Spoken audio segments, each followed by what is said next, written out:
माननीय अध्यक्ष महोदय, प्रश्नोत्तरे प्रश्नोत्तर चालू केली ना आता काय? पण प्रश्नोत्तरानंतर घ्या, प्रश्नोत्तरानंतर घ्या ना. तुम्ही इकडे जागेवर जा, पहिली जागेवर जा. तुम्ही आम्ही अध्यक्ष महोदय, मी या गंभीर विषयाकडे सभागृह लक्ष वेधू इच्छितो. अध्यक्ष महोदय, ज्या दिवशी आपण शनिवारी आपापल्या घरी पोहोचलो, अध्यक्ष महोदय, पश्चिम विदर्भामध्ये यवतमाळ, अकोला, वाशिम, बुलढाणा या 4 जिल्ह्यांमध्ये एवढी भयंकर अतिवृष्टी आणि परिस्थिती झाली अध्यक्ष महोदय, की आपण अध्यक्ष महोदय या शतकामध्ये जेवढं पाणी झालं नसेल त्या पद्धतीने हाहाकार या 4 जिल्ह्यांमध्ये माजलेला अध्यक्ष महोदय. आणि आम्ही ती परिस्थिती अध्यक्ष महोदय पाहून इथं आलेला अध्यक्ष महोदय, आणि सभागृहात त्याची दखल घेण्याचा आहे अध्यक्ष महोदय. लोकांची अपेक्षा होती की आमदारांनी तिथं प्रत्येक घरापर्यंत फिरावं, पण आम्हाला असं वाटलं की आपलं सभागृह चालू आहे, अध्यक्ष आहे, शासन आहे आणि शासनाची गंभीरता. अध्यक्ष महोदय, सातपुडा पर्वतामध्ये ढगफुटी झाली अध्यक्ष महोदय. जळगाव विधानसभा मतदारसंघात अध्यक्ष महोदय अक्षरशः पूर्ण गावं, म्हणजे पाण्याच्या नदीची पातळी जी आहे पात्र ते 10 पट रुंद होऊन शेतांचं नुकसान, घरांचं नुकसान अध्यक्ष महोदय, जनावरं वाहून गेले, एक दुर्दैवी मृत्यू झाला अध्यक्ष महोदय. आणि अशा परिस्थितीमध्ये शासनाचं लक्ष वेधून तातडीनं अध्यक्ष महोदय, मी अध्यक्ष महोदय आपण धान्य वाटप केलं. अध्यक्ष महोदय, माझी मागणी अध्यक्ष महोदय 2च स्पेसिफिक, की अध्यक्ष महोदय 5,000 मध्ये तुटपुंजा मदतीमध्ये त्याही होणार नाही, कमीत कमी 10,000 तरी तातडीनं मदत करावी आणि कायमस्वरूपी काय योजना करा, आम्ही 7 दिवसात अहवाल देऊ. त्याप्रमाणे पश्चिम विदर्भामध्ये भरघोस मदत झाली पाहिजे, या दृष्टीने मी शासनाचं लक्ष वेधू अध्यक्ष महोदय. यावर अध्यक्ष महोदय आपण आदेश द्यावे विनंती. अध्यक्ष महोदय, सन्माननीय डॉक्टर कुटे साहेबांनी जो मुद्दा उपस्थित केलेला आहे, यवतमाळ, अकोला, वाशिम, बुलढाणा, अध्यक्ष महोदय, ह्या तर 4 जिल्ह्यामध्ये अतोनात नुकसान झालंच आहे. शेतकऱ्यांच्या जमिनी खरडून गेलेल्या आहेत. मी जो प्रश्न उपस्थित केलेला आहे, महाराष्ट्रात पण अनेक ठिकाणी ह्या सगळ्या परिस्थिती उद्भवलेली आहे. मी राज्य सरकारच्या वतीने महाराष्ट्रातल्या जनतेला आणि आपल्या मार्फत सभागृहाला एक गोष्ट लक्षात आणून देऊ इच्छितो. सभागृहाचं कामकाज बंद होण्याच्या आधी याबद्दलचं सविस्तर निवेदन राज्य सरकारकडे दिलं जाईल. आजच सभागृहाचं आजचं कामकाज संपण्याच्या आधी. आणि अध्यक्ष महोदय, सगळ्या ह्या जे लोकांचं नुकसान झालेलं आहे किंवा अडचणीत आहेत त्यांच्या पाठीशी शासन खंबीरपणे उभं आहे. त्याच्यात कुठंही आम्ही तसूभर पण कमी पडणार नाही, निधी पण कमी पडून देणार नाही, हा पण शब्द मी सभागृहाला देतो. खरं तर आमचं याच्यावर 57चे नोटीस दिलं होतं आणि स्थगनी होता अध्यक्ष महाराज. संजय कुटेजींनी या ठिकाणी प्रश्न मांडला, तो खरंच भयावह परिस्थिती आहे. पण या सरकारवर विश्वास कसा करायचा हा सगळ्या शेतकऱ्यांच्या समोर हा प्रश्न निर्माण झाला. अवकाळी पावसामध्ये जे नुकसान झालं शेतकऱ्यांचं, त्याचा अजून तुम्ही मोबदला दिला नाही, तुम्ही अजूनही सर्वे केला नाही त्या अवकाळी पावसाचा. मग हा सगळा हाकार माजलेला आहे. या हाकारामध्ये तुमच्या यंत्रणा नाहीये तेवढी. आज निवेदन करायचं असं तुम्ही म्हणताय, पण तुम्ही तुमचा सर्वे रिपोर्टच नाही. तुम्ही म्हणता फक्त आम्ही सूचना केलेल्या आहेत. कमिशनर तिथं मोक्यावर असतील, कलेक्टर असतील, तुमच्या जो ना तलाठी आहेत ना कृषी सहाय्यक आहेत. तुमची परिस्थिती फार वाईट आहे. आणि अशा परिस्थितीमध्ये सरसकट मदत देण्याची भूमिका आपण विरोधी पक्ष नेता होता त्यावेळेस आपण मागणी करत होतात. आणि आता ती परिस्थिती जी आहे ती तर भयावह आहे, आभाळच फाटलेलं आहे. आणि जे काय अवकाळी पावसामध्ये नुकसान झालेलं होतं त्याची भरपाई सहित आणि आजची जी आहे ही तुटपुंजी मदत नको. शेतकऱ्यांना तुम्हीच पीक विमा 1 रुपयाचा सांगताय, आता विम्याच्या पण पॉलिसी बाबतचं निवेदन आपल्याला करावं लागणार आहे, कारण की आता वर्ष वाया गेलं शेतकऱ्यांचं. आणि अशा परिस्थितीमध्ये सरकारची भूमिका स्पष्ट असली पाहिजे, सुस्पष्ट असली पाहिजे आणि शेतकऱ्याला दिलासा देणारी असली पाहिजे. आणि ती घोषणाच होता कामा नये, शेतकऱ्याला मदत मिळावी अध्यक्ष महोदय, ही मागणी आमची राहणार आहे. आणि या ठिकाणी समजा विरोधकांमध्ये सुद्धा आता त्यांनी संजय कुटे साहेबांनी जो प्रश्न मांडलेला आहे, शेतकऱ्यांमध्ये, गरिबांमध्ये, अध्यक्ष महाराज मी तुम्हाला सांगतो की घरात पाणी घुसून सगळं अन्नधान्य गेलं, अजूनही उपाशी आहेत लोक अध्यक्ष महाराज. अशी परिस्थिती निर्माण झालेली आहे राज्यामध्ये. आणि अशा परिस्थितीमध्ये आपण विरोधकांमध्ये आहे, आमच्यामध्ये भावना आहेत अध्यक्ष महाराज, पण खऱ्या अर्थानं आपण आज मोक्यावर आपण पाहिलं तर अध्यक्ष महाराज तर शेतकऱ्यांच्या डोळ्यातला अश्रू थांबत नाही, गरिबाच्या डोळ्यातला अश्रू थांबत नाही आणि या सरकारवर आता शेतकऱ्यांचा भरोसा राहिलेला नाही आणि म्हणून ही संधी आपल्याला आता आलेली आहे की भरोसा कायम केला पाहिजे. हे राजकारण होऊ शकत नाही, पण या ठिकाणी शेतकऱ्यांना आणि त्या गरिबांना ज्यांचं नुकसान झालं त्याला भरीव मदत, कारण की आपण पुरवण्या मागण्या मागो 41,000 कोटीची पुरवणी मागणी आता मागताय. मागच्या वेळेसही तुम्ही पुरवणी मागण्या मागितल्या तर सरकारची आर्थिक परिस्थिती काय याचा अंदाज येतोय.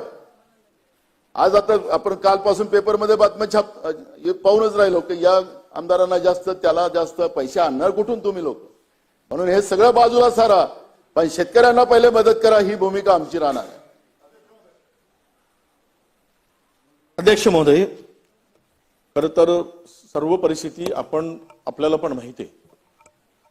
मला एकच गोष्टीचं लक्ष की आज प्रत्येक म्हणजे चंद्रपूर शहरामध्ये जवळपास 700-800 घरामध्ये पाणी शिरलं. मागच्या 8 दिवसापूर्वी झालं, आता पण झालेलं आहे. अध्यक्ष महोदय, माननीय उपमुख्यमंत्री महोदय आहेत, अजूनही आपण त्यावेळी चर्चा केली होती, उणे मायनस अकाउंट त्यामध्ये अजूनही सुरू केलेलं नाही. त्यामुळे ते प्राथमिक त्यांना जी मदत 4,500-5 हजाराची द्यायची आहे ते खालचे अधिकारी आता देऊ शकत नाही. म्हणून ते तात्काळ सुरू जर केलं तर तालुका स्तरावर जिल्हा स्तरावर ते पैसे वाटता येईल, तातडीची मदत देता येईल. धान्य देऊ शकत नाही, पैसे देऊ शकत नाही. अध्यक्ष महोदय, तातडीनं आता त्यांच्या घरामध्ये काही अन्नधान्य राहिलेलं नाही आणि म्हणून माननीय वित्तमंत्री आणि माननीय उपमुख्यमंत्री महोदय यांना माझी विनंती आहे की आपण आता लवकरात लवकर हे मायनस सुरू करा. आणि खरं तर शेतकऱ्यांची व्यथा आता सन्माननीय नानाभाऊंनी सांगितली, फार पूर्ण वाईट अवस्था आहे.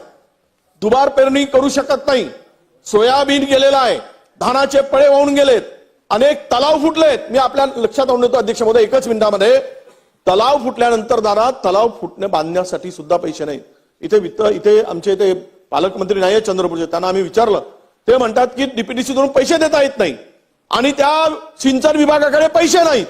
तलाव तातडीनं काहीतरी सिमेंट बॅग टाकून रेती भरलेले बॅग टाकून जे फुटलेले तलाव आहेत, विदर्भामध्ये आतापर्यंत 14 तलाव फुटलेत अध्यक्ष महोदय. 14 माहिती घेतली. 14 तलाव जर मानले नाहीत तर हजारो हेक्टर जमीन शेतकऱ्यांची पिकणार नाही. भराव पडलाय, ते भराव कधी काढणार, पुन्हा नव्यानं पळे कधी भरणार. धान शेतीचं प्रचंड नुकसान झालेलं आहे. पण दादा तातडीनं त्या तलावांच्या बांधकामासाठी निधी उपलब्ध करून द्या, दुरुस्तीसाठी, आणि मायनस अकाउंट मधून पैसे काढायचे आदेश करा, अशी आमची विनंती आहे अध्यक्ष. इथे जे सन्मान्य सदस्यांनी जी परिस्थिती विदर्भाच्या बाबतीत सांगितली आणि बाकी जिल्ह्याच्या बाबतीत सांगितली, अतिशय अतिवृष्टीमुळे फार मोठ्या प्रमाणात विदर्भामध्ये गडचिरोली, चंद्रपूर, अमरावती, अकोला, वाशिम या ठिकाणी मोठ्या प्रमाणात अतिशय नुकसान झालंय. तिची लवकरात लवकर सर्वांनी मागणी केल्याप्रमाणे त्याचं सर्वेक्षण होऊन त्यांना मदत झाली पाहिजे, नंबर 1. आणि सर्वात महत्वाचा मुद्दा अध्यक्ष महोदय की मागच्या वेळेस सुद्धा काही महिन्यापूर्वी जेव्हा अशा पद्धतीची अतिवृष्टी आणि गारपीट झाली होती त्यावेळेस मोठ्या प्रमाणात पिकाचं नुकसान झालं होतं. सर्वेक्षण झालं, सर्वेक्षणच्या संपूर्ण रिपोर्ट मंत्रालयात झाला, पण अजून सुद्धा त्यांना अतिवृष्टी आणि गारपीटची मदत मिळाली नाही. आमच्या नागपूर जिल्ह्यामध्ये विदर्भामध्ये संत्रा आणि मोसंबीच्या अध्यक्षमध्ये नुकसान झालं होतं, त्यावेळेस त्याचं सर्वेक्षण झालं, पण त्यांना 30 ते 40% लाभार्थ्यांना, संत्रा मोसंबीच्या लाभार्थ्यांना अजून पैसे मिळाले नाही. त्याबाबत सुद्धा शासनाने दखल घ्यावी आणि लवकरात लवकर त्यांचं जे नुकसान झालं शेतकऱ्यांनी त्यांना भरीव मदत द्यावी अशी विनंती करतो. दुसरी विनंती अध्यक्ष महोदय, आपल्याच सदनाचे सन्मान्य सदस्य रोहित पवार हे बाहेर पावसामध्ये आपल्या त्यांच्या मतदारसंघ जो आहे जामखेड, त्या जामखेड मतदारसंघामध्ये मौजे, पाटेगाव आणि खंडाळा तालुका कर्जत जिल्हा अहमदनगर या ठिकाणी त्यांनी मागच्या अधिवेशनामध्ये लक्षवेधीच्या माध्यमातून त्या ठिकाणी MIDC स्थापना व्हावी अशा पद्धतीने त्यांनी मागणी केली होती आणि त्या मागणीला उत्तर देताना आपले उदय सामंत साहेबांनी उत्तर देताना सांगितलं होतं की आम्ही अधिवेशन संपायच्या पहिले त्याचा आदेश काढू. आता दुसरं अधिवेशन आलं पण अजून सुद्धा आदेश निघाला नाही, त्याच्याबद्दल ते उपोषण बसले, त्याची शासनाने दखल घ्यावी ही विनंती. नाही, एकच मिनिट. हे पहा, आपल्या सभागृहात यापूर्वीही ज्या वेळेला छत्रपती शिवाजी महाराजांच्या पुतळ्याकडच्या पायऱ्यांकडे उपोषण किंवा आंदोलन केलं त्या एकमताने या सभागृहात निर्णय झालेला की पायऱ्यांवरती त्याच्या पावित्र्यता आपण मेंटेन करणं गरजेचं आहे. त्यामुळे त्या ठिकाणी कोणीही आंदोलन अथवा उपोषणाला बसणं अयोग्य आहे. त्या संदर्भातली आवाहन आम्ही सन्माननीय सदस्य रोहित पवार यांना केलंय की त्यांनी तिकडे बसू नये आणि माझी ही विनंती राहील की राष्ट्रवादी पक्षातल्या इतर सदस्यांनी पण त्यांची तशीच समजूत घालून त्यांना शासनाने पण त्यांची समजूत घालावी आणि त्यांनी सभागृहात येऊन आपलं म्हणणं मांडावं. चला अध्यक्ष महोदय, अत्यंत खरं म्हणजे प्रश्नोत्तराचा तास आहे. आपण कधी संधी अगोदर देत नसतो तरी आज जाणीवपूर्वक दिली, याबद्दल आभारी आहे तुमचा. पण एकंदर विदर्भामध्ये जो पाऊस झाला आणि त्यामध्ये बुलढाणाचा जो उल्लेख केला ढगफुटी आणि प्रचंड नुकसान हे झालेलं आहे, ही वस्तुस्थिती आहे. आणि घराच्या घर पाण्यामध्ये गेले. असंच 5 साली आणि 6 सालची जर परिस्थिती आपण आठवली, अजितदादांना आपल्या सगळ्यांनी हाताळलेली परिस्थिती आपल्याला आठवत असेल की ज्यावेळेस सगळ्या महाराष्ट्रामध्ये पाणी होतं. आता पंचगंगा सुद्धा आता धोक्याच्या पातळीला जाते अशी अवस्था आहे. या सगळ्या परिस्थितीमध्ये आपण त्यावेळेस कशी मदत केली होती हे जर आठवलं तर आपण तातडीनं त्याच दिवशी खावटी दिली होती. काही लोकांना गरीब माणसं असायचे, संसार पाण्याखाली गेलेले, त्यांची अशी अवस्था असायची. त्यांना खावटी, लगेच खावटीची व्यवस्था, धान्याची व्यवस्था, जेवणाची व्यवस्था, त्यांना संरक्षण चांगल्या ठिकाणी नेणं व त्यांना बसवणं, या सगळ्या गोष्टी आपण केलेल्या होत्या. यावेळेस आम्हाला तितकी तातडी ही दिसत नाही. ही वस्तुस्थिती आहे. तुम्हाला जुना अनुभव आहे, त्या अनुभवाचा उपयोग करा आणि तातडीनं जिथं अतिवृष्टी आणि महापुरासारखी परिस्थिती, चंद्रपूरचं माननीय वडेट्टीवारजींनी सांगितलं, या सगळ्या ठिकाणी आपली यंत्रणा अलर्ट करा. प्रत्येक नागरिकाच्या जीवाची काळजी घ्या, हे या निमित्ताने सांगेल. आणि अध्यक्ष महोदय, ही वस्तुस्थिती आहे की आपण निवेदन करत असताना हे सांगा की मागे जी गारपीट झाली, मागे जे वारे झाले, त्या कालखंडामध्ये आपण जे कबूल केलं त्यातलं किती दिलं आणि किती राहिलं, कोणाला मिळालं कोणाला मिळालं नाही, हा सुद्धा मोठा प्रश्न आहे. आणि त्यामध्ये सुद्धा भेदभाव केला जातोय अशी चर्चा महाराष्ट्रामध्ये. ज्याचा मतदारसंघ सत्तेत, त्याच्या मतदारसंघात पैसे निधी जाऊन पोहोचतोय, शेजारचा मात्र त्याला मिळत नाही. ही अवस्था सुद्धा चांगली नाही. अशा प्रकारचं चित्र आहे. माणसात फरक करू, नागरिकात फरक करू नका, हे स्पष्टपणे मी या निमित्तानं आपल्याला सांगेन. ठीक आहे. मंत्री महोदय. सन्मान्य अध्यक्ष महोदय, सर्व सदस्यांनी या ठिकाणी अतिवृष्टीच्या बाबतीमध्ये प्रश्न उपस्थित केला. अतिशय गंभीर प्रश्न आहे. खरं आहे, आपल्याला कल्पना आहे की गेल्या या आठवड्याभरामध्येच सुरुवातीला रायगडमध्ये इटकेलवाडीला त्या ठिकाणी ती घटना घडली. तुम्ही म्हणता शासन गंभीर नाही, पण शासन अतिशय गंभीर आहे या बाबतीमध्ये. आपण बघितलं त्या दिवशी रात्री सीएम साहेबांनी डीसीएम साहेबांनी फोन केला. अजितदादांचं माझं बोलणं झालं. रात्रीच आम्ही 12:30 वाजता, 12ला फोन, 12:15ला आम्ही 12:30ला तिथे गेलो. 3 वाजता इतक्या रात्री तिथे वर पोहोचलो, मदत केली. आता त्याची राहण्याची व्यवस्था खाली सगळ्यांची कंटेनर नेऊन त्या ठिकाणी केलेली आहे. तातडीने मदत त्या ठिकाणी केली. काल मी नांदेडला होतो, परवा जळगावला होतो, बुलढाण्याला होतो, पण त्या ठिकाणी सुद्धा आपल्याला आपण माहिती घ्या, नांदेडला सुद्धा काल सगळ्या लोकांना धान्य वाटलं गेलेलं होतं. दुसऱ्या दिवशी साहेब आपण होतात नांदेडला, मी धान्य सुद्धा वाटलं गेलेलं आहे. 5-5 हजाराचे चेक सुद्धा कालच त्या लोकांना, म्हणजे तिसऱ्या दिवशी, एकच दिवस आडवा गेला, तिसऱ्या दिवशी आपण सगळ्या लोकांना त्या ठिकाणी मदत केली. त्यांची राहण्याची व्यवस्था केली, त्यांना त्या ठिकाणी जेवण बनवून त्याची जेवणाची व्यवस्था त्या ठिकाणी केली. कारण घरामध्ये पाणी गेलं काही लोकांच्या.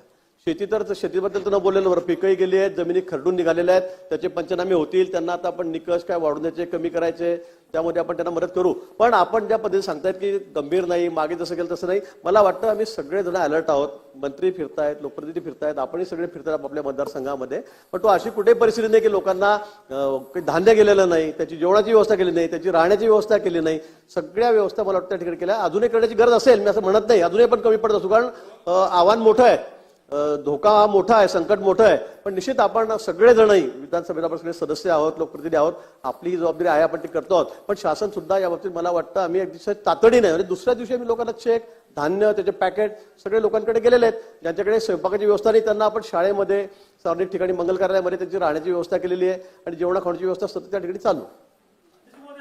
आता पुढे जाऊया.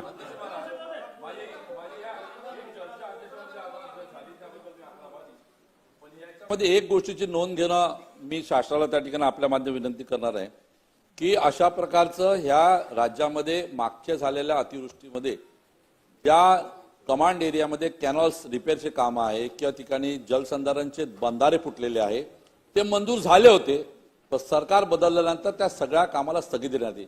किमान ही गोष्ट लक्षात घेता ती स्थगिती उठून ताबडतोब ते बंधारे नीट करण्यासाठी, ते कॅनॉल डिस्ट्रीब्युशन दुरुस्त करण्यासाठी स्थगिती दिली, लवकर उठवा. ते सुद्धा काम वेळेच्या आत करून द्या, किमान शेतकऱ्याचं लक्ष आहे. ते नीट झालं तर रबी व्यवस्थित होईल आणि कुठेतरी शेतकऱ्याला मदत होईल म्हणून शासनाची भूमिका ठीक. घ्यावी ही विनंती. भास्करराव जाधव साहेब. सन्माननीय अध्यक्ष महोदय, हा पाऊस महाराष्ट्रामध्ये जवळजवळ सगळ्याच ठिकाणी संभाजीनगर वगैरे सोडलं तर मोठ्या प्रमाणात पडतोय. त्या संदर्भामध्ये सदनाच्या भावना आणि शासनाचं उत्तर या ठिकाणी मिळते. मी एका वेगळ्या विषयाकरता उभा आहे. आपल्याला माहिती आहे की कोकणामध्ये सुद्धा प्रचंड पाऊस पडतोय. कोकणामध्ये आता जे शेतीचं नुकसान वगैरे तर आहेच, पण त्यापेक्षा एक वेगळं संकट आपल्याला माहिती आहे की लँडस्लायडिंगचं मोठ्या प्रमाणामध्ये संकट आहे. परवांचं इर्शालवाडीतलं संकट तर आपण सगळे अनुभवतो आहोत, त्याचा सामना करतो आहोत. अध्यक्ष महोदय, मी उभा एवढ्या करताय, मी आता बाहेरून येत असताना सनातन प्रभातच्या काही सदस्यांनी माझ्या हातामध्ये एक निवेदन दिलं. ते गंभीर आहे म्हणून आपल्या लक्षात आणून देण्याकरता म्हणून मी उभा आहे. 2021 साली ज्या वेळेला अशाच पद्धतीनं खूप मोठा महापूर झाला आणि कोकणामध्ये हाहाकार झाला, महाड असेल, चिपळूण असेल, खेड असेल, हे संपूर्ण पाण्याखाली गेलंय आपल्याला माहिती आहे. आणि त्यावेळेला सरकारने एक निर्णय घेतला होता दादा, की एनडीआरएफचा कायमस्वरूपी बेस कॅम्प हा रायगडमध्ये उभा करण्याचा निर्णय घेतला होता. आणि त्याच्याकरता 2.57 हेक्टर जमीन सुद्धा दुग्ध विकासाची देण्यात आली होती. पण आता त्यांनी जे मला या ठिकाणी जे दिलंय ते गंभीर एवढ्या करताय की त्यांनी असं म्हटलंय की हा बेस कॅम्प आता रायगडमध्ये होणारच नाहीये, तर आता हा बेस कॅम्प गोवा राज्यामध्ये होणार आहे. हे जर खरं असेल तर आपल्याला माहिती आहे की कोकणामध्ये लँडस्लायडिंग करता सातत्यानं एनडीआरएफच्या टीम मागवाव्या लागतात आणि ते फार अवघड होऊन जाईल. आणि म्हणून या निमित्तानं मी शासनाचं लक्ष वेधू इच्छितो की ज्या ठिकाणी हा बेस कॅम्प रायगड अलिबागमध्ये होणार होता त्याच ठिकाणी व्हावा आणि याकरता शासनानं पुढाकार घ्यावा म्हणून मी या ठिकाणी उभा आहे. अध्यक्ष महोदय, सन्माननीय अनिल देशमुख साहेबांनी एक मुद्दा विधिमंडळाच्या सदस्याच्या बाबतीतला उपस्थित केलेला होता. त्याचे एक पत्राची कॉपी माझ्याकडे पण आहे आणि त्यांनी आपले उदय सामंत साहेबांना पण दिलेली होती. उदय सामंत साहेबांनी अनिलराव 1/7/2023 आपले 22 जूनचे पत्र मिळाले. पाटेगाव, खंडाळा, कर्जत, अहमदनगर येथे औद्योगिक वसाहत जाहीर करण्यासंदर्भात पत्र विभागास प्राप्त झाले. तरी उपरोक्त नमूद विषयासंदर्भात येत्या पावसाळी अधिवेशनात सर्व संबंधितांसमवेत बैठकीचे आयोजन करून उचित निर्णय घेण्यात येईल. उपोषणात बसण्याकरता घेण्यात आलेला निर्णय मागे घेण्यात यावा. स्वतः मंत्री महोदय पत्र देतात. अजून अधिवेशन संपलेलं नाहीये, एकच आठवडा झालेला आहे, आता दुसरा आठवडा सुरू झाला आहे. लोकप्रतिनिधींनी पण निवेदन दिल्यानंतर त्या एमआयडीसीचे चेअरमन आणि राज्याच्या उद्योग मंत्र्यांनी पत्र दिल्यानंतर त्याची गंभीरतेने नोंद घ्यायला पाहिजे.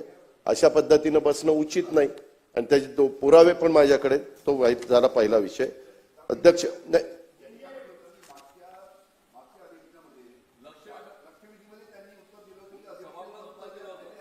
साहेब मला पत्र जे 1/7/2023 1/7/2023. आता सुनीलजी, आपण पण मंत्री होता. ठीक आहे. अध्यक्ष महोदय, दुसरा डॉक्टर संजय कुटे साहेबांनी महाराष्ट्रामध्ये जो प्रचंड मोठ्या प्रमाणावर पाऊस पडतोय काही जिल्ह्यात, अध्यक्ष महोदय 5 जिल्हे असे आहेत की जिथं पाऊस नाही. आजही धरणं, उजनी धरण मायनस आहे, आजही काही धरणं 0% इतका विरोधाभास आहे. त्याच्या खोलात मी जास्त जात नाही. परंतु जे काही एनडीआरएफचा बेस कॅम्पच्या संदर्भात भास्करराव जाधवांनी मुद्दा उपस्थित केला तो आता त्यांनी लक्षात आणून दिलेला आहे. त्याच्यामध्ये जरूर राज्य सरकार लक्ष घालून तो बेस कॅम्प हा आपल्या रायगडमध्येच कसा होईल, कारण नेहमी रायगड, रत्नागिरी, सिंधुदुर्ग आणि इकडचा आपला बाकीचा भाग असा तो सगळ्या, किंवा शेजारी पुणेचा भाग किंवा पलीकडे सातारा किंवा कोल्हापूर अशा त्या सह्याद्रीच्या दऱ्याखोऱ्यामध्येच हा फटका बसतो. विशेषतः दरड प्रवण एरिया आहे त्या बाबतीमध्ये. आणि बाकीच्या सन्मानित सदस्यांनी, बाळासाहेब थोरात यांनी 2005चा एक उल्लेख केला, किंवा गिरीश महाजन साहेबांनी. अध्यक्ष महोदय, मी सभागृहाला सांगू इच्छितो, गिरीश महाजन जी असतील, संजय राठोड, अनिल भाईदास पाटील, आता मला विचारून दीपक केसरकर कोल्हापूरला गेलेत, कारण कोल्हापूरची पुराची पातळी, पूर जी हे आहे लेवल आहे ती धोक्याच्या पातळीच्या वर पाणी चाललेलं आहे. तरी ताबडतोब पालकमंत्री गेलेत. राज्य सरकार ह्या सगळ्या कामामध्ये फार बारकाईनं लक्ष ठेवून आहे, ज्याचा उल्लेख मगाशी इशाळवाडीच्या बाबतीमध्ये देखील गिरीश महाजन साहेब किंवा मुख्यमंत्री तिथं वरपर्यंत त्या स्पॉटवर पोहोचलेले आपण सगळ्यांनी बघितलं. गांभीर्य सरकारला 100% आहे. यामध्ये आज जे काही मुद्दे काढलेले आहेत, मदत दिली पाहिजे. इथं स्वतः अन्न धान्य नागरी पुरवठा मंत्री बसलेले आहेत, त्यांनी स्टँडिंग ऑर्डर दिलेल्या आहेत जिल्हाधिकाऱ्यांना की कुठेही असा प्रसंग झाला तर ताबडतोब तिथं धान्य द्या, ते मोफत धान्य द्या. त्यांना ज्यांना धान्य शिजवता येणार नाही त्यांना आपण म्हणजे जे काही शिजून पॅकेज वगैरे त्या गोष्टी देतोय आणि तातडीची मदत पण आपण अध्यक्ष महोदय देतोय. काल 5,000 रुपयाची मदत पण सुरू झाली. तरी आता ज्या काही यांनी तातडीची मदत, प्राथमिक मदत, शासनाने दखल घ्यावी वगैरे जे काही मुद्दे मांडलेले आहेत, मी आपल्याला पुन्हा आपल्या मार्फत सांगू इच्छितो की आजचं कामकाज संपायच्या आत अतिशय विस्तृतपणे निवेदन हे राज्याकडनं, सरकारकडनं त्या ठिकाणी केलं जाईल आणि त्याच्यामध्ये निश्चितपणे लोकांचं समाधान होईल. किंवा इतर मुद्दे सुनील केदार साहेबांनी किंवा आमच्या विजय वडेट्टीवार साहेबांनी, नाना पटोले साहेबांनी, असे अनिल देशमुख साहेबांनी, सगळ्यांनी जे उपस्थित केलेत, भास्करांच्या सहित सगळ्यांनी, त्या सर्वांची नोंद सरकारने घेतलेली आहे. आणि सरकार काय करतंय आणि काय करू पाहतंय, मागचे जे काही अतिवृष्टी झाली त्याला कुठली मदत मिळाली, किती मदत मिळालेली आहे, भेदभाव न करता ती मदत कशा पद्धतीने दिलेली आहे, आणि जो काही पाऊस अतिवृष्टीच्या बरोबरच सतत पावसाच्या बद्दल पण काही मुद्दे उपस्थित केले. अध्यक्ष महोदय, या सगळ्याच्या बद्दल फार व्यवस्थितपणे निवेदन देऊन या सगळ्यांचं समाधान होईल आणि त्याच्या उपर काही पुन्हा असलं तर चर्चा करायची शासनाची तयारी आहे. पण शासन ह्या सगळ्यांच्या पाठीशी उभा आहे, हा शब्द मी देतो. ठीक आहे, आता पुढे जाऊया. प्रश्न नाही. स्थगन प्रस्तावावरती सत्तारूढ सदस्यांनी कसं बोलता येईल मला सांगा. आता बास झालं. जे हॉस्पिटलचे स्थगन प्रस्ताव अध्यक्ष महोदय, 2 महत्वाचे विषय पाहत सांगतो. मी शासनाचे आभार मानतो की त्यांनी कालपासून सर्वे सुरू केले. याच्यामध्ये एक कन्फ्युजन आहे अध्यक्ष महोदय. सर्वे सुरू करताना तलाठी जे आहेत ते फक्त नदी आणि नाल्याच्या काठाचे सर्वे करून राहिले. शासनाने स्पष्ट आदेश द्यावे की सर्वे कुठले केले पाहिजे, हा एक मुद्दा. दुसरा मुद्दा जो आहे विदर्भातला, विशेषतः नद्या आणि नाले हे प्रवाह बदलतात आणि प्रवाह बदलल्यामुळे त्या नाल्याच्या काठी असणारे घरं वगैरे त्या नदीत चालले जातात आणि याविषयी त्या नदी आणि नाल्याचं पिचिंग करण्याबद्दलचं एकही धोरण ग्रामविकास किंवा शासनाचं नाही आहे. तर त्या बाबतीत शासनाचा स्पष्टता आहे. ठीक आहे. प्रश्न क्रमांक 1. प्रश्न क्रमांक 67,987. आपल्याप्रमाणे अध्यक्ष महोदय, मला या उत्तराला आक्षेप आहे. कारण जिल्हाधिकारी धाराशिव यांनी 28/4 प्रधान सचिवांना जो अहवाल दिला चौकशीचा, त्यात स्पष्ट असं म्हणलं होतं की पुरवठादार संस्थेने जी देयक सादर केलीत त्यांनी 894 पैकी 88 केंद्राची तपासणी केली मध्यान्ह भोजनच्या. त्या 88 केंद्रांपैकी 4,391 मजुराची त्यांनी देयक सादर केली होती. प्रत्यक्ष पाहणी केली असता तिथं फक्त 1,520 मजूर उपस्थित होते.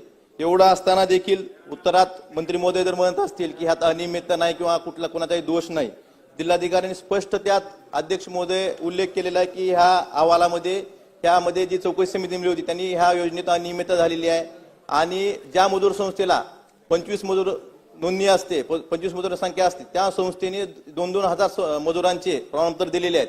अध्यक्ष महोदय, धाराशिवचं बांधकाम मजूर मंदार कार्यालय जे आहे हे दलालांचा अड्डा बनलेला आहे.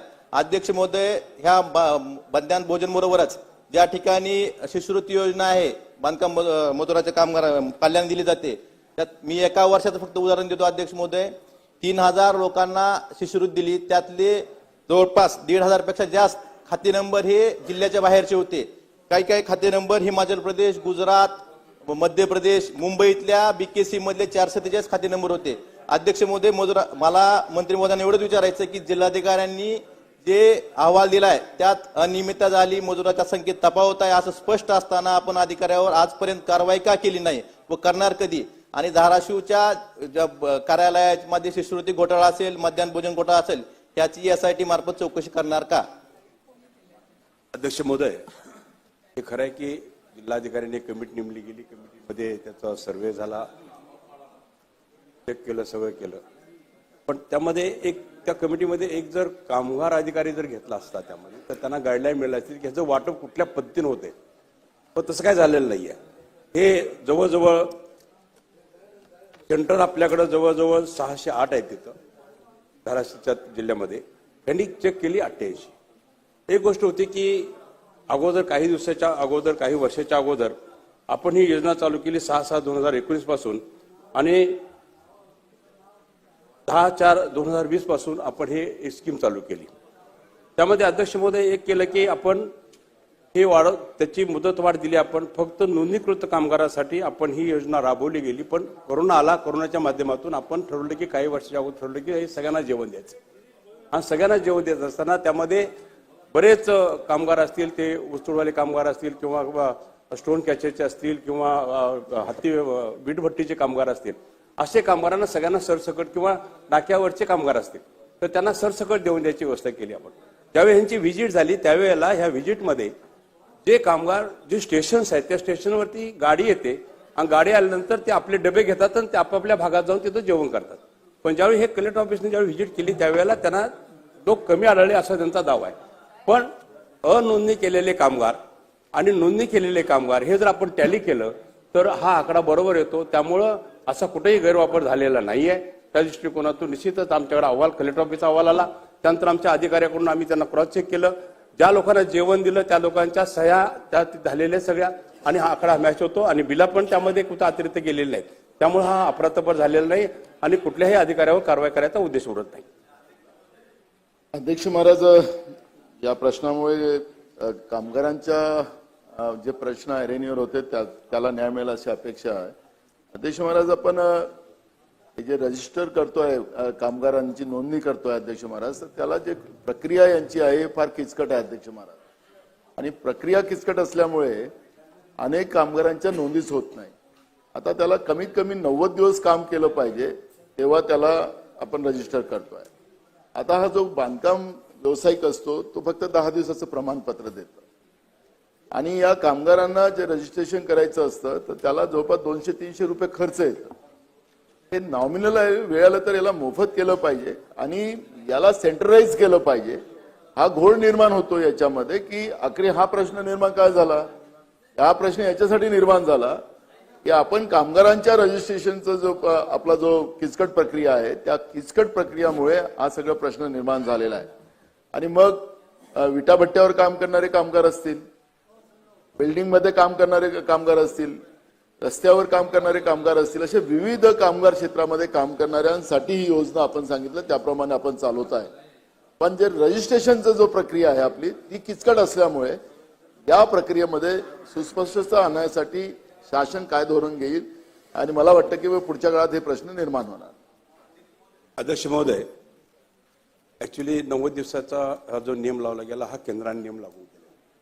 त्यामुळे तो नियम आपण इथं लागू केला. तरी पण त्यामध्ये आपण थोडंसं सवलत मिळावी आणि लोकांना सोपं जावं या दृष्टिकोनातून जे कामगार नाक्या कामगार काम करतात ते 2 दिवस एका ठिकाणी 2 दिवस एका ठिकाणी वेगवेगळ्या ठिकाणी काम करतात त्यांना मी कार्ड दिलेले आहे.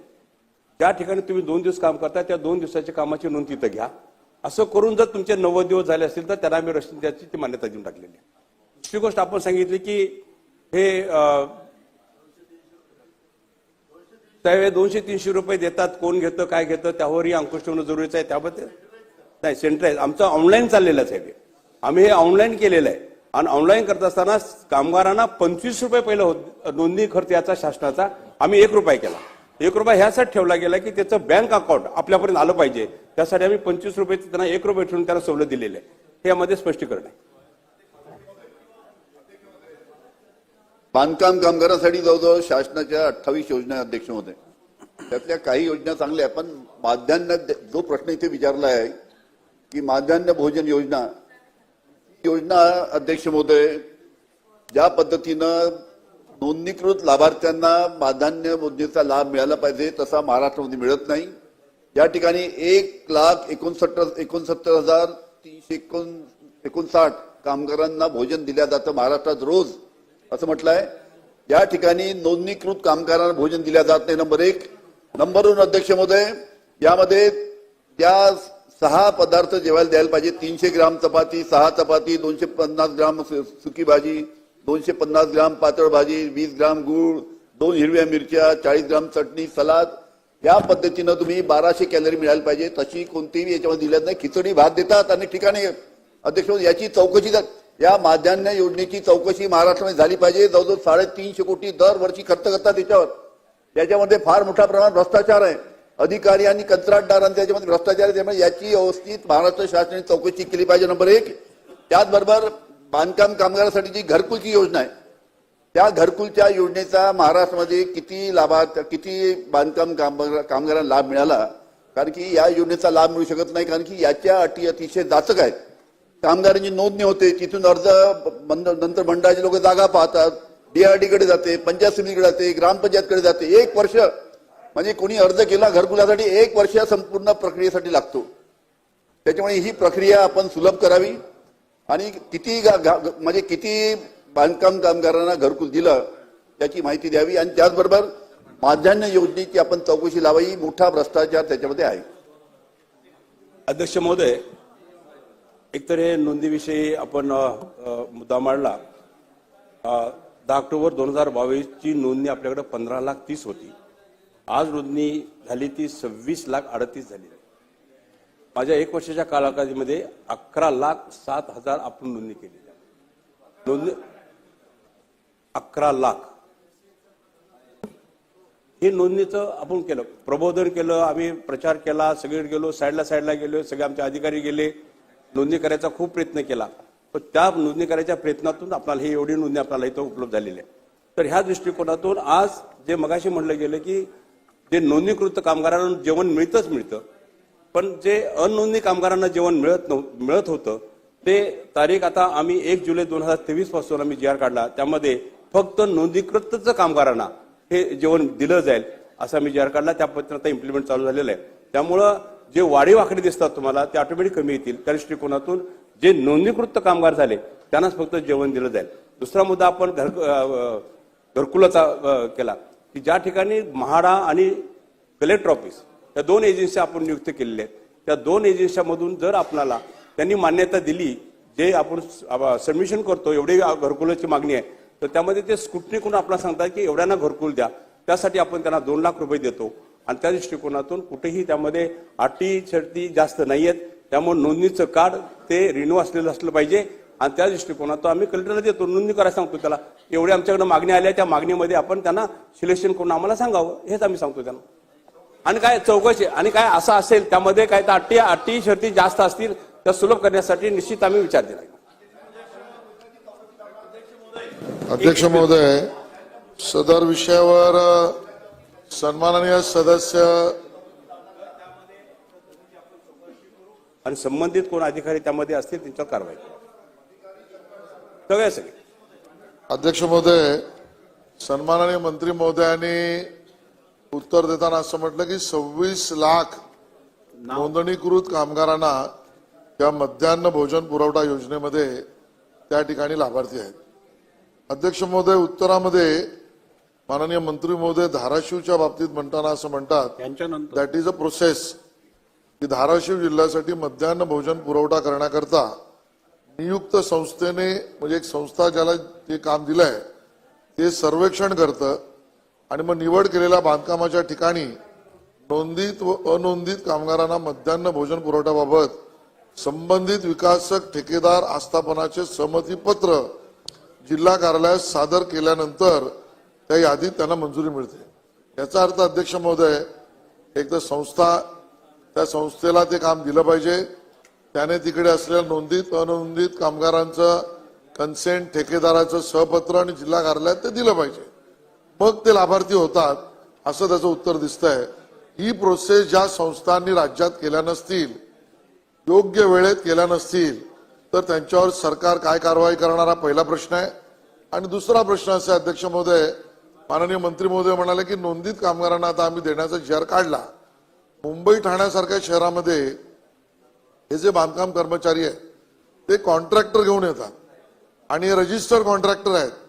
त्यामुळे आपण प्रचार केला, प्रसार केला, जनजागृती केली, सगळं चांगलं केलं, पण या मुंबई ठाण्यातील आयडेंटिफाईड रजिस्टर कॉन्ट्रॅक्टर्स बरोबर आपण आपल्याकडे नोंदित कामगार बांधकामाचे किती आहेत या संबंधात बैठक घेतली का? नसेल गेली तर कधीपर्यंत येणार? हे माझे 2 प्रश्न आहेत. अध्यक्ष महोदय, शेलार साहेबांनी 2 प्रश्न उपलब्ध केले. एक प्रश्न त्या नोंदणी कामगाराचा आहे, तिथं आता नोंदणी कामगाराचा आणि इथं हा जेवण वाटपाचा हा विषय आहे. पण निश्चितच मगाशी घरकुलाचा लाभ आम्ही जेव्हा द्यायचा त्यांचा विषय राहिला होता तो ग्रामीण भागात 300 जणांना आम्ही लाभ दिला आणि शहरी आम्ही 900 जणांना आम्ही आतापर्यंत घरकुलाचा लाभ दिला. तुम्ही म्हणला किती दिलं हे पण मांडलो तुम्ही, त्यामुळे त्याचं उत्तर आलं ते. पण निश्चितच त्यामध्ये प्रोसिजर सोपी पाहिजे असं तुम्ही म्हणला होता. त्याचा आम्ही बघू, आम्ही पडताळ करू, आम्ही त्यामध्ये काय करता येईल तेवढं आम्ही जेवढं सोपं करता येईल तेवढं आम्ही करू. आता शेलार साहेबांनी सांगितलं की हे सगळं नोंदणी काय असेल किंवा शहरातल्या मुंबई शहरातलं असेल त्या पद्धतीनं त्यांचं एक मागणी आहे की आपण ताबडतोब बैठक टाकल का. पण अधिवेशन संपल्यानंतर ताबडतोब ही बैठक टाकू आणि जे विषय आहे ते आपण मार्गी लावू. धन्यवाद. टोपे साहेब, एक मिनिट. आपण विद्यार्थीवर साहेब तुमचा नंबर त्यांच्या नंतर आहे. अध्यक्ष महोदय, ही योजना अध्यक्ष महोदय अतिशय चांगली योजना आहे. माननीय मंत्री महोदय, खरोखर गरीब माणसाला, काम करणाऱ्या, कष्ट करणाऱ्या माणसाला खरोखर चांगल्या पद्धतीनं 28 योजनेच्या माध्यमातून त्याला लाभ मिळतो. ही खूप चांगली योजना आहे. मी मंत्री महोदयांना आणि मंत्री महोदय मला खात्री आहे की त्यात न्यायही देत आहेत. मला एवढंच वाटतं अध्यक्ष महोदय की ही योजना चांगली चालवण्यासाठी याच्यात सुलभता आणावी, हा जो एक सगळ्यांचा सार दिसतो. यामध्ये दुसरी पारदर्शकता आणावी अध्यक्ष महोदय, आणि याला गतिमानता आणावी. हे तिन्ही मुद्दे महत्वाचे आहेत. आणि गतिमानता आणावी म्हणजे आता मी अध्यक्ष महोदय एक जबाबदारीने सांगतो की अनेक लोकांनी समजा ह्याच्या ज्या योजनेचा लाभ मिळवण्यासाठी प्रयत्न करतायत तर त्यांना तो वेळेत मिळतच नाही. त्यांना खूप खेटे मारावे लागतात, आज देतो, रिक्त जागा खूप आहेत, आणि या सगळ्या कारणांनी एकदम चांगल्या योजनेला निश्चित प्रकारे त्याला पाहिजे तशा पद्धतीनं लोकांच्या अपेक्षा पूर्ण होत नाही. आणि त्यामुळं पैसे पण अध्यक्ष महोदय प्रचंड आहेत. नाही अध्यक्ष महोदय, या सगळ्या सेसच्या माध्यमातून जे पैसे गोळा होतात, करोडो रुपये अध्यक्ष महोदय त्या ठिकाणी पडू नये. प्रश्न एवढाच आहे अध्यक्ष महोदय, या सगळ्या योजना चांगल्या 16,000 ना, 16,000 कोटी तेच माझं म्हणणं आहे. 16,000 कोटी अध्यक्ष महोदय त्या ठिकाणी, आणि हे सातत्याने त्याच्यामध्ये भरती केलीच जाते दरवर्षी. तर अध्यक्ष महोदय माझं एकच सांगणं आहे की याच्यासाठी ह्या तिन्ही गोष्टी सुलभता, पारदर्शकता, गतिमानता आणण्यासाठी सगळ्यात पहिला विषय की रिक्त जागांचं प्रमाण प्रचंड आहे. आणि त्यामुळं मला खाडे साहेबांना, मंत्री महोदयांना सांगणं आहे की रिक्त जागा आज शासनाचं दादा भरू शकतात, दादा सांगू शकतात. आणि मला असं वाटतं की या बाबतीत रिक्त जागा भराव्यात, अन्यथा तुम्ही कॉन्ट्रॅक्च्युअल द्या, काही द्या, पण अध्यक्ष महोदय या रिक्त जागा किती आहेत, केव्हा भरल्या जातील, कारण त्याशिवाय अध्यक्ष महोदय ना जनजागृती होईल ना या योजनेचा लाभ लोकांपर्यंत पोहोचू शकेल. त्यामुळे रिक्त जागा केव्हा भरणार, किती जागा रिक्त आहेत अध्यक्ष महोदय, नंबर 1.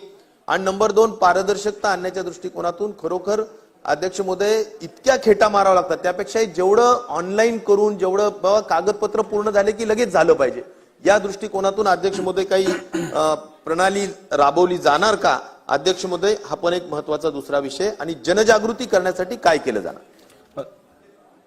मंत्री महोदय, निश्चित मंत्री महोदय, सन्मान्य सदस्य टोपे साहेबांनी सांगितल्याप्रमाणे प्रचंड मोठी रक्कम सेसच्या माध्यमातून गोळा झाली अशी माहिती सदस्यांनी दिली. सुमारे 16,000 कोटी संदर्भातली माहिती त्यांनी दिली. तर नेमकी हे 16,000 कोटी तर काय प्लॅनिंग आहे हे जर सभागृहाला समजलं तर सभागृहाच्या माध्यमातून ह्या स्कीमचा फायदा ज्यांना मिळणार आहे त्यांना पण या संदर्भातली माहिती मिळेल. तर या संदर्भात पण शासनाने योग्य माहिती सभागृहात द्यावी.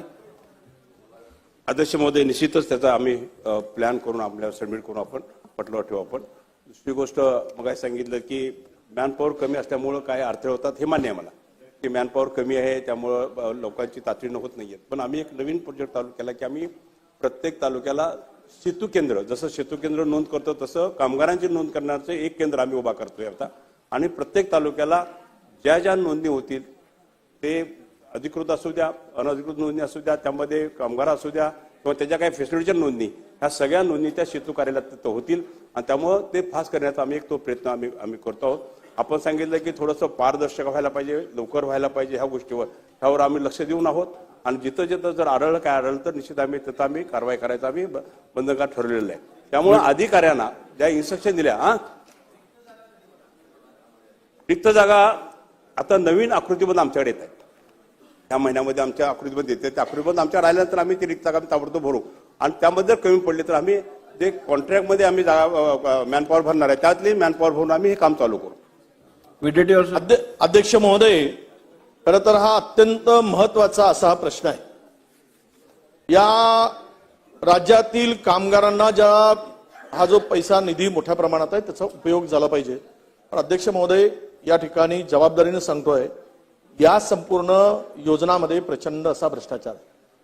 चंद्रपूर जिल्ह्यामध्ये पॉप्युलेशन 18 लाख, 36 लाख लोकांना 6 महिन्याच्या आत भोजन थाळीचं बिल गेलं.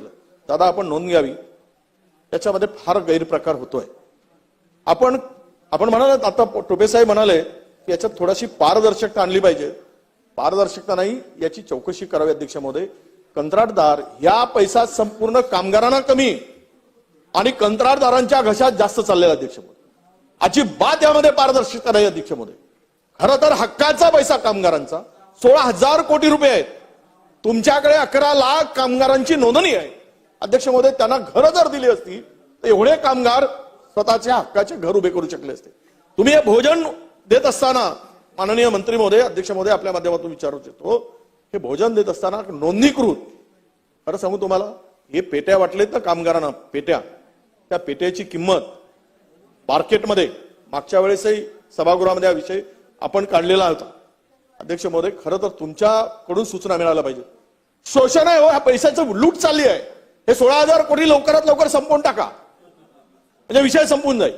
देऊन टाका. 4-5 लोक आहेत महाराष्ट्राला हे लुटणारे, ते लुटून खाऊन टाकतील. 4-5च आहेत. मी आता इथे नावं घेण्याची गरज नाही. 2-3च आहेत, 3च लोक आहेत, जास्त नाही, 3च लोक आहेत. मी 5 म्हटलंय. ठीक आहे, बोला. त्यांना माहित आहे की कंत्राटदारांची नावं त्यांना माहित नाही. मंत्री महोदय, माझ्याकडे बघून बोला. अध्यक्ष महोदय, या संपूर्ण भोजनची, पेट्यांची, जी पेटीची किंमत 1,000-1,200 रुपये नाही, 8,000 काय म्हणजे चाललाय राज्यात. फार तर 2,000ची किंमत असेल. मी सांगतो तुम्हाला अध्यक्ष महोदय, 3 महिन्याच्या आत तो बूट दिला ना, बूट घालायला 3 महिने सुद्धा टिकत नाही. कामगारांनी सांगितलं, जरा माहिती घ्या. हे वस्तुस्थिती आहे अध्यक्ष. म्हणून हे पैसे कामगारांच्या उत्थानासाठी, कामगारांच्या मदतीसाठी, कामगाराला सहकार्यासाठी, कामगाराला सोयीसाठी हर जेवण तुम्हाला मी आणून दाखवेल. आता माननीय आमचे देशमुख साहेब म्हणाले, नाही भातकाळकर साहेब जरा ऐकावं, कामगारांच्या व्यथा ऐकायला आपल्याला काय दुःख होत आहे. बोला बोला. नाही, हे काय आम्ही काही आरोप करतोय का. बोला. बसा बसा बसा बसा. ही कुठली पद्धत आहे. बोला बोला बोला बोला. विजेटीवार साहेब बोला. आपण बोला. केदार साहेब बसा तुम्ही. केदार साहेब बसा. मिथ्या का झोम बोला.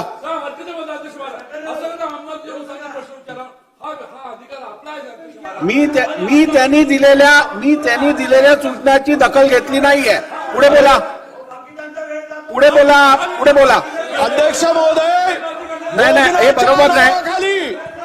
नाही सागर साहेब खाली बसा. खाली बसा. सागर साहेब खाली बसा. अत्यंत नाही असं नाही चालणार.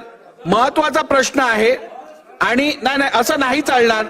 महत्वाचा प्रश्न आहे, त्यांना बोलू द्या याच्यावर. बोला बोला. अध्यक्ष महोदय बोला. सभागृहाच्या पुढे, सर्वोच्च सभागृहाच्या पुढे महाराष्ट्रातील 11-12 लाख कामगारांचा विषय ज्यावेळेस येतो त्यावेळेस डिस्टर्ब करणं बरोबर नाही. अध्यक्ष महोदय, जेवणाच्या ठिकाणी जे आता जे दिलं ना मेनू, मी तुम्हाला जबाबदारी सांगतो, राजकारण सोडून द्याल तेवढं. या मेनू प्रमाणे जर जेवण दिलं असेल तर निवृत्त आहो आम्ही. अध्यक्ष महोदय, जी वस्तुस्थिती मांडायला नको, आपल्या निदर्शनात आणून द्यायला नको, सर्वमन सभागृहाच्या लक्षात आणून द्यायला नको आपल्या माध्यमातून. अध्यक्ष महोदय, म्हणून आम्ही मानतो त्या कामगारांचं शोषण चाललंय, लूट चालली आहे आणि सगळा पैसा चाललाय. म्हणून याची ठीक आहे, आपण सर्व चौकशी आवश्यक आहे. म्हणून माझा आपल्या माध्यमातून प्रश्न आहे, हे जे पेट्या वाटप झाले यांचा, भोजन थाळी दिली जाते, भोजन दिलं जाते यांचा, हे उच्चस्तरीय चौकशी नेमून आपण याची चौकशी करणार का, हा पहिला प्रश्न अध्यक्ष महोदय. दुसरा प्रश्न कामगारांच्या घराच्या संदर्भात. 16,000 कोटी रुपये आहेत अध्यक्ष महोदय. ते पैसे आपल्याकडे आहेत. अनेक कामगार घरापासून वंचित आहेत. म्हणून आपण जिल्हा स्तरावर जिल्हाधिकाऱ्यांच्या अध्यक्षतेखाली एक समिती करून तातडीनं त्यांच्याकडून अहवाल मागवून हजारो कामगारांना आता घरं देऊ शकतात. ते किती कालावधीमध्ये देणार, सुलभ करून, त्यास अटी शिथिल करून या लोकांना किती कालावधीमध्ये ही घरं आपण देणार आहात, हा दुसरा प्रश्न अध्यक्ष महोदय. आणि तिसरा प्रश्न की आता सांगितल्याप्रमाणे ही नोंदणी करत असताना आणि हे वाटप करत असताना विशिष्ट मतदारसंघामध्येच वाटप केले जाते. सगळ्याच ठिकाणी कामगार आहेत, तर सगळ्या महाराष्ट्राचा विचार करून हे वाटप ठीक व्हावं आहे. हा मंत्री माझा दुसरा महोदय, प्रश्न. मंत्री महोदय, तर शेवटचे 2 प्रश्न आता पुढे जायचे महोदय. आपल्याला. देतो एक इकडे एक तिकडे. अध्यक्ष महोदय, आपले ज्येष्ठ सदस्यांनी प्रश्न केला की त्यांनी पुढचा तुम्हाला मुंबईवर आहे. मुंबई आहे पुढे. अध्यक्ष महोदय 11-12 लाख नोंद म्हणली नाही, 26 लाख नोंद आहे तिची. ते मी दुरुस्त करतो पहिलं. नाही दादा, 26 लाख, पण तिने 11-12 लाख फक्त नोंद आहे असे म्हणले. तर ते म्हणजे थोडासा फरक होऊ नये त्यासाठी. आता हे जेवणाबद्दल तिने म्हणलं, जेवणाबद्दल ऍक्च्युली जेवण हे क्वालिटी कंट्रोल कडून तपासूनच आपण तिथं पाठवतो जातो. नाही आमच्याकडे रिपोर्ट आहे साहेब, आम्ही रिपोर्ट सबमिट करतो. दुसरी गोष्ट आहे, त्या सेफ्टी किट देतो आपण, ते पीटी देतो आपण, ट्रंक देतो साहेब. ते टेंडर सिस्टीममध्येच आपण तयार केलेलं आहे. ते टेंडर्स काढले, त्या टेंडर प्रमाणे आले, त्या पद्धतीने आपण जे लोएस्ट आला त्याला आपण काम दिलं आणि त्याच्या आपण क्रॉस चौकशी केली की बाबा हे केवढलं मिळतं, काय मिळतं. पण बऱ्याच कंपन्याचे वेगवेगळे प्रोडक्ट त्यामध्ये आहेत, एकाच कंपनीचे प्रोडक्ट त्यामध्ये नाही आहेत. आणि आपण जर म्हणला तर हे चौकशी करायला पाहिजे. तर निश्चितच आम्ही उच्च स्तरावर आयुक्ताच्या लेवलला आमच्या चौकशीचे आदेश आम्ही देऊ आणि आदेश चौकशी करून जिथं जिथं काय प्रॉब्लेम असतील तिथं तिथं त्या अधिकाऱ्यावर आम्ही कारवाई करू. अतुल भाटकळकर. अध्यक्ष महोदय, हा अत्यंत महत्वाचा प्रश्न आहे. सन्माननीय सदस्य वडेट्टीवार फार तळमळीने तो प्रश्न मांडत होते, पण सदनाचं जो मी लक्ष वेधू इच्छितो, मुळामध्ये आपण बिल्डरांकडनं पैसे घेऊन हा फंड निर्माण केलेला आहे. 2014 पर्यंत हा फंड कधीही वापरला गेला नाही.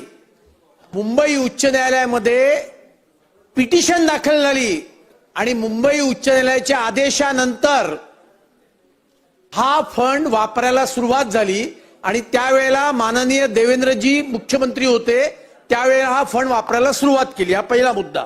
सदनाला योग्य माहिती असावी आणि आपल्याला पण असावी म्हणून मी हे सांगू इच्छितोय. माझा मंत्री महोदयांना थेट प्रश्न आहे. होऊ दे त्यांचं, होऊ दे. नाका कामगार, बांधकाम कामगार, या सगळ्यांना यातून किती मदत मिळते याची जिल्हावार यादी ही आपण देणार का? क्रमांक 1, यांचं रजिस्ट्रेशन करत असताना बँक अकाउंट ओपन करून त्याच्यात 90 रुपये हे आधी भरावे लागतात आणि मग या योजनेचा लाभ या कामगारांना त्या ठिकाणी मिळत असतो. तर याची जिल्हाधिकाऱ्यांच्या नेतृत्वाखाली समिती करून त्या ठिकाणच्या स्थानिक लोकप्रतिनिधींना यात इन्व्हॉल्व करून या निधीचा वापर करण्याच्या संदर्भातली काही सुटसुटीत प्रक्रिया, आपण पारदर्शक प्रक्रिया आपण करणार का, असे माझे 2 स्पेसिफिक प्रश्न आहेत. त्यांची हरकत आहे. अध्यक्ष, सन्माननीय अध्यक्ष महोदय, या सदनाचे सदस्य अतुलजी भातकळकर यांनी एक असं विधान केलं की 2014 सालापर्यंत या विभागाअंतर्गत एकही पैसा खर्च झाला नव्हता. सन्माननीय देवेंद्रजी फडणवीस हे मुख्यमंत्री झाल्यानंतर हा विषय कोर्टामध्ये गेल्यानंतर पैसे खर्च झाले, अशा प्रकारचं त्यांनी विधान केलं. ऐका ना जरा, ऐका ना. मला त्यांच्याबद्दल काही म्हणायचं नाही. मुळामध्ये इथं 2 कामगार मंत्री, माजी कामगार मंत्री बसलेले आहेत. एक तर हसनभाई मुश्रफ हे कामगार मंत्री होते, त्याच्यानंतर काही कालावधीकरता आम्ही देखील होतो. अध्यक्ष महोदय, याच्यामध्ये वेगवेगळ्या प्रकारच्या सुधारणा आम्ही केल्या आणि त्या काळामध्ये योग्य तो खर्च झालेला आहे. त्या ठिकाणी मंत्री महोदय, सन्मान्य अतुल भातकळकरजी यांच्या माहिती करताना आम्ही काहीच केलं नाही, आम्ही निष्क्रिय होतो असं ते दाखवतायत. याकरता आमच्या काळामध्ये किती खर्च झाला याची माहिती आपण सदनाला द्यावी. मंत्री महोदय उत्तर द्या. मंत्री महोदय, अध्यक्ष महोदय, त्यांचं उत्तर तर ऐकू दे. उत्तर तर घेऊया त्यांचं. तुम्ही अध्यक्ष महोदय, त्यांचं उत्तर होते मग तर तुम्ही द्या. खात्यावरून नोंदणी करण्यासाठी कामगारांचे 90 रुपये अकाउंटला जात होते. 25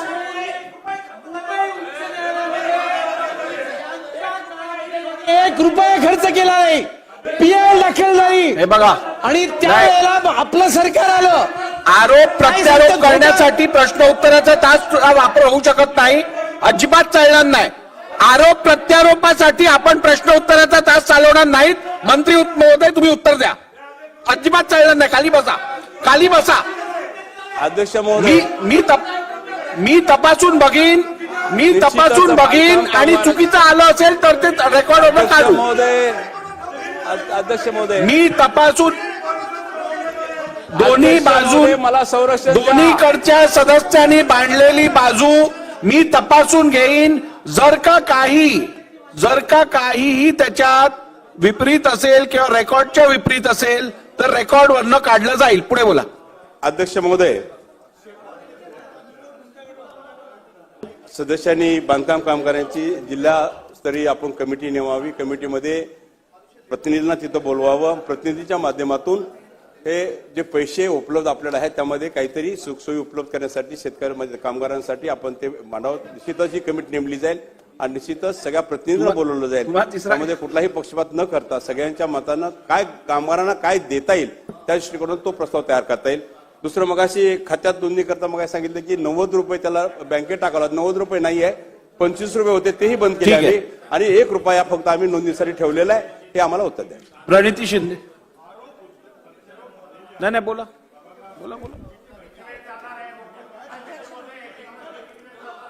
बोला प्रणितीताई बोला. अध्यक्ष महोदय थोडा प्रणितीताई आपण बोला. नाही बसा. अध्यक्ष महोदय थोडासा स्कोपच्या बाहेर आहे पण प्रणितीताई बोला. कामगार मंत्री या ठिकाणी आहेत म्हणून मंत्री महोदय जेवढे बांधकाम कामगार आपल्या महाराष्ट्रात आहेत त्याच्यापेक्षा जास्त यंत्रमाग कामगार आपल्या महाराष्ट्रात 40 अतुलजी प्लीज बसून बोलू नका. 40 लाख पेक्षा जास्त यंत्रमाग कामगार आपल्या महाराष्ट्रात आहेत. जसं तुम्ही बांधकाम कामगारांसाठी एक मंडळ स्थापन केलं तसं 1% सुतावर घेऊन मागच्या वेळेस जेव्हा आमचं सरकार होतं तेव्हा ते ऑलमोस्ट फायनलाइज झालेलं मग परत बारगळलं. जेव्हा विरोधकांचं येतं तेव्हा त्यांना यंत्रमाग कामगारांबद्दल काही गांभीर्य नाही असं दिसून येतं. कारण का यंत्रमाग कामगार कल्याण मंडळ स्थापन करण्यास आपण कधीच पुढाकार घेतला नाहीये. तर कृपया मी आपल्याला विनंती करते की ह्या पुढच्या वर्षीच्या आधी यंत्रमाग कामगार कल्याण मंडळ हे महाराष्ट्रात अर्जंटली स्थापन झालं पाहिजे. ह्यासाठी आपण काही पावलं उचलणार आहात का? अध्यक्ष महोदय, आता आपण असंघटित कामगारांची जवळजवळ असंघटित कामगारांची 39 महामंडळ आपण स्थापन करतोय आणि त्यामध्ये निश्चितच त्याने सांगितल्या पद्धतीनं त्याबद्दल त्याचाही समावेश करता येईल आपल्याला. आणि 39 मंडळ स्थापन करतोय त्या मंडळामध्ये ह्या यंत्रमाग कामगारांचाही समावेश आहे. एवढं मला आपल्याला सांगायचं. चला प्रश्न क्रमांक 2. अध्यक्ष महोदय, जेव्हा 16,000 कोटी रुपये एका मंडळाकडे राम बसाना 16,000 कोटी रुपयामध्ये एका मंडळाकडे असते तर त्या अध्यक्ष महोदय आर्थिक शिस्त लागलीच पाहिजे. अध्यक्ष महोदय, माझा स्पेसिफिक प्रश्न आहे. या विषयामध्ये आपण आर्थिक निष्णात किंवा या मजुरी क्षेत्रामध्ये काम करणारे लेबरच्या युनियनमध्ये काम करणारे जे एक्सपर्ट्स असतील, जे तज्ज्ञ असतील त्यांना घेऊन अध्यक्ष महोदय एक यंत्रणा किंवा एक कमिटी स्थापन करण्याची आवश्यकता आहे. अध्यक्ष महोदय, नाही अध्यक्ष महोदय, माझं फालतू बोलणं नाही आहे. मला थांबू नका. इथे मी भाषण करायला नाही उभा आहे. बोला तर खरं. बोला लवकर. कामगारांचे आरोग्य विषय असतील हो, मंत्र्याशिवाय बराचदा गुलाबराव मंत्र्यांशिवाय बराचदा हा बंद केलाय सभागृह. त्यामुळे अध्यक्ष महोदय कामगारांचे आरोग्य विषयक असतील, कामगारांचे घराचे विषय ज्याचा उल्लेख केलाय ते असतील, कामगारांचे मुलांचे शिक्षणाचे विषय असतील, त्यांचे निवृत्तीनंतरचे जे काही विषय असतील ते विषय असतील, त्यांना काम करताना लागणारी सुरक्षाचे विषय असतील, त्या सगळ्या संदर्भात नाही अध्यक्ष महाराज, त्या सगळ्या संदर्भात आपण त्याच्या संदर्भामधल्या एक्सपर्ट्सना नेमून या पैशाचा खर्चावर त्यांचा रेकमेंडेशन किंवा नियंत्रण राहील अशी कमिटी तयार करणार का आणि करणार तर कधी करणार? उत्तर घ्या. अध्यक्ष महोदय, नाही आता नाही. अध्यक्ष महोदय, सजेशन फॉर ऍक्शन. ठीक आहे. प्रश्न क्रमांक 2. प्रश्न क्रमांक 2. 66,025. अध्यक्ष महोदय छापल्याप्रमाणे. अध्यक्ष महोदय, सिंधुदुर्ग जिल्ह्यातील मालवण तालुक्यातील बांदिवडे बुद्रुक या ग्रामपंचायतीचे ग्रामसेवक हेमंत बलराम तांबे यांनी बांदिवडे बुद्रुक, बांदिवडे खुर्द, कोविल या दोन्ही ग्रामपंचायतीमध्ये मिळून 30,59,176 रुपयाचा अपहार केल्याचे चौकशीमध्ये आढळून आलेले आहेत. ते मंत्री सांगतील ना, बसा तुम्ही. सदर मंत्री उत्तर देतील, तुम्ही बसा. करण्यात आल्यानंतर अवघ्या वर्षभराच्या कालावधीमध्ये पुन्हा तो सेवेमध्ये हजर झालेला आहे. संबंधित भ्रष्टाचारी ग्रामसेवक पुन्हा शासन घेऊन शासन पुढे उघड करून दिलेला आहे. अध्यक्ष महोदय, सदर दोन्ही ग्रामपंचायतीच्या स्थानिक नागरिकांचा प्रश्न रोष वाढत चाललेला आहे. असो, यासंबंधी माझे 4 प्रश्न आहेत. पहिला प्रश्न असा आहे, ग्रामसेवकाला सेवेतून बडतर्फ करणार का? संपूर्ण रकमेची वसुली करणार का? आयुक्तांच्या अहवालांत फौज म्हणून दाखल करणार का? अशा तऱ्हेचे राज्यामध्ये अनेक ठिकाणी ग्रामसेवकांनी भ्रष्टाचार केलेले आहेत. चौकशी होते, अहवाल येतो, पण त्या निलंबित केलं जात नाही. आणि असं झालं नाही तर 15 ऑगस्टच्या दिवशी तिथले ग्रामस्थ उपोषणाला बसणार आहेत. म्हणजे या बाबतीत निर्णय होणं आवश्यक आहे. मंत्री महोदय, अध्यक्ष महोदय, अतिशय महत्वाचा प्रश्न. आता मला फक्त किती मिनिट, 4 मिनिट आहेत सध्या. तर या ठिकाणी तुम्ही हेमंत 5 मिनिटं तांबे उत्तर द्यायला लावू नका. हे बांदिवडे बुद्रुक तालुका मालवण सिंधुदुर्ग जिल्ह्यातले ग्रामसेवक आहेत. आणि या गावामध्ये ग्रामस्थांनी तक्रार केली आणि 14व्या वित्त आयोगाच्या रकमेमध्ये नीतीमध्ये हा अपहार झाल्याची तक्रार होती. आणि त्यामध्ये सुरुवातीला 26/4/22 आपण याच्याकडे चौकशी केली. गट विकास अधिकारी यांनी ती चौकशी केली आणि त्याचा अहवाल आला. त्यामध्ये कायम अपारी रक्कम म्हणजे चेकने डायरेक्ट काढूनच घेतले अशी रक्कम 16,38,505 अशी एकूण संचयित अपार रक्कम 2,74,000 अशी एकूण 19. आणि दुसरं जे गाव त्यांच्याकडे 2 गावं त्यांच्याकडे होते, बांदिवडे बुद्रुक आणि बांदिवडे खुर्द कोळी, असे दोनांची मिळून ते जो 30,59,176 रुपयाचा अपहार त्यांनी त्या ठिकाणी केलेला होता. त्यानंतर स्थानिक लेखा अधिकारी जे आहेत त्यांच्याकडे आपण चौकशी दिली, कारण तिथे व्हिडिओच्या चौकशीवर त्याच्यावर कारवाई करता येत नाही आणि म्हणून संबंधित जी यंत्रणा आहे त्यांनी चौकशी केली आणि त्यांनी सुद्धा सांगितलं की 19,60,000